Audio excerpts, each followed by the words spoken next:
Dave, talk about the dynamic between Hogan and Warrior. It's a great story because close observers of the business and the psychology at play know that Hogan left Skydome despite losing to Warrior with a lot of steam, with a lot of babyface sympathy. It appeared to be, and in a lot of ways it was a torch-passing moment, but in a lot of ways Hogan came out a bigger star than ever. It was Hogan's finest moment, that show. Number one, he lost in a way.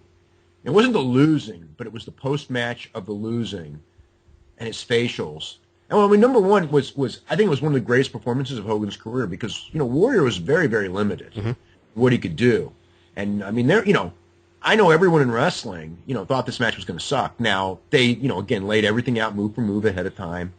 And Hogan called the match, and Warrior, obviously wasn't bad in that match, but it was Hogan's match. I mean, Hogan slowed it down. I mean, Hogan will tell the story. He may not now that Warrior's dead and that they're not on bad terms, but for years, it's just like, if you watch that match and it wasn't live. I mean, I remember the thing. It's like it's a match. It's a 4-star match the first time you watch it. It's a 2.5-star match the second time you watch it. And it's a 1 3/4-star match the third time. It really was a match filled with rest holds, but it was just Hogan and Warrior, and they went over 20 minutes, and it was pretty, and the crowd was great. The crowd was great with it. So but I thought it was a great performance by Hogan before and then after.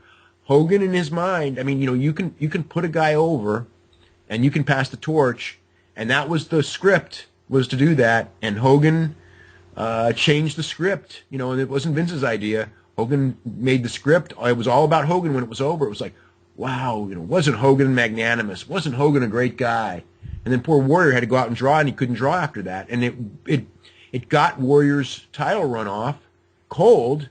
And he never recovered from it, and Warrior was supposed to be, a Hogan champion for years, and boy, it was like only a couple months later where they made the call. They were going to bring in Sarge, and they were going to take the title from Warrior.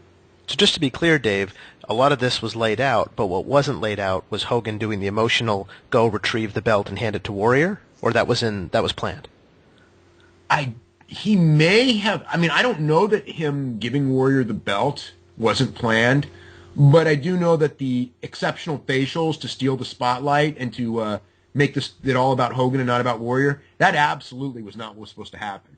Hogan made it happen. It's interesting because I know there was certainly a celebration in order because they had massive pyro ready to go for Warrior for his belt-raising celebration. But it is the most jarring image in a lot of ways of that match of Hogan, that kind of zoom of Hogan retrieving the belt from Mark Eaton or whoever at ringside had it, and just that forlorn look on his face, the same look he would use for the rest of his life to get, a little bit more of a crowd reaction. That's almost like sad, I can't believe this face that he's mastered. Right. He mastered it. He did the same thing with Rock. I mean, like, which people think, oh, the crowd. And it was just like, and the crowd was really strong for Hogan against Rock at that same building. Same building. But I watched that match, and I mean, Hogan's version of the match is, man, I was trying to play heel, but the people just wouldn't go for it. I remember watching that match going, you are absolutely not trying to play heel. You're trying to upstage Rock. And, Rock was, it's a funny story because, Rock does consider this one of his great, the match with Hogan, one of the greatest matches because there was so much heat in that building, and it was his only, he had two singles matches with Hogan. But at the same time, that was a learning experience because Rock, who was an exceptional worker, got absolutely outworked by Hogan. But I just, as a fan of The Rock, I had a great vindication when they finally did the rematch a couple of years later, and Hogan tried the same thing, and Rock completely outworked him. If you ever remember that second match, the star of that match was The Rock, and Hogan couldn't hang with him anymore. And it was like, wow. And it's probably the only guy that's ever done that to Hogan where I watched it and I go like, wow, Hogan got completely outworked by somebody else. I mean, Shawn tried, and kind of you could say Shawn did, but Shawn made that whole match a clown show anyway. Mm-hmm. So that was a different kind of a thing. That was more you could either view it as like an incredible performance by Shawn or a completely unprofessional performance by Shawn. Depending on how you want to look at it. But with Rock, it was completely professional. he had just learned from the fact that he got really outworked the first time. Do you remember, Dave, realizing right that night in 1990 at WrestleMania 6 that what Hogan had done had somehow cut the Warrior off at the legs, or did that only become apparent in the weeks and months to follow? Yeah, that became apparent later. I did not know. I just thought that, wow, I can't wait for Hogan to come back. He's going to be hotter than, he's going to be strong. And what I knew that night was that Hogan would be a bigger draw than Warrior would. Hogan without the belt was going to outdraw Warrior with the belt. I did know that. That much I figured out watching it. But the idea that Warrior wasn't going to draw, because Warrior had been drawing leading up to that, and then afterwards he didn't draw. And I think part of the problem was that he also they didn't have the right opponents lined up for him. They had Kurt Hennig and Rick Rude, and they were both retread opponents. Kurt Hennig was a guy who Hogan beat a million times, and had been beaten by other people. Great wrestler, but he'd been beaten a lot.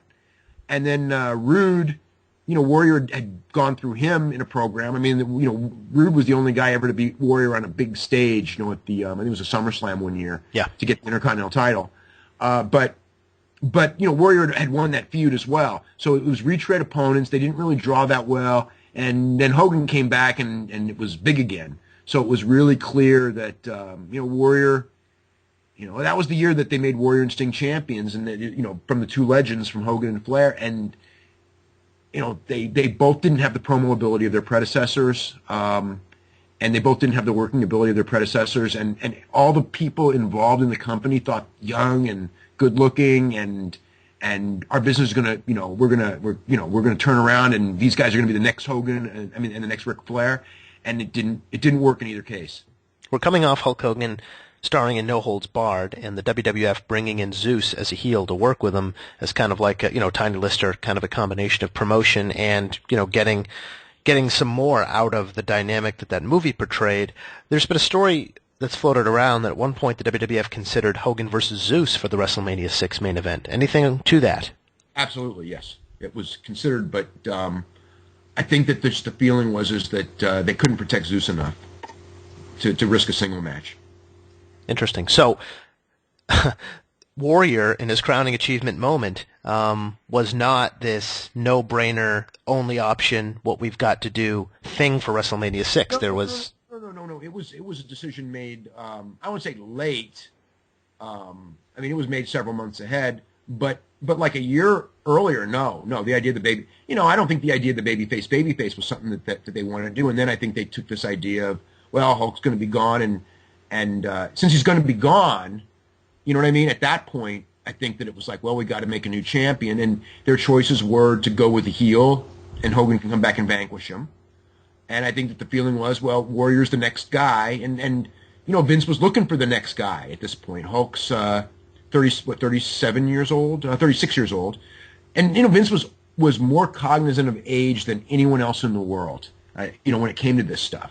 I mean, Vince, youth. I mean, that's the thing with Vince. I mean, I remember one of the reasons that WCW had that big run in the 90s was because when you talk about Hulk Hogan, Savage, and Piper, among others, the key guys, Vince thought that they were all too old. And I remember Jerry Jarrett was advising Vince at the time and just going those guys are superstars. They're over. And saying, oh, they're over 40. They're done as draws. And Jerry Jarrett goes, they got life left in their tank. And, Vince let them, I mean, Piper went on his own, but Vince had already phased out Piper anyway. And Randy was pretty much out of the ring and just doing announcing, and he still wanted to wrestle. And so it was Vince's not using them that made them go, and that was part of the reason that WCW was able to do that big turnaround, using Vince's big stars against them, because Vince thought that they were too old to draw, and they weren't. Any special reason, Dave, why WWF decided to go, international, so to speak, to Canada with this WrestleMania? I just think that they wanted to go to a building where, again, there were a limited number of domes, and they had a big success in Toronto with Hogan and Orndorff, and Toronto was probably Hogan's best city, so it all made sense.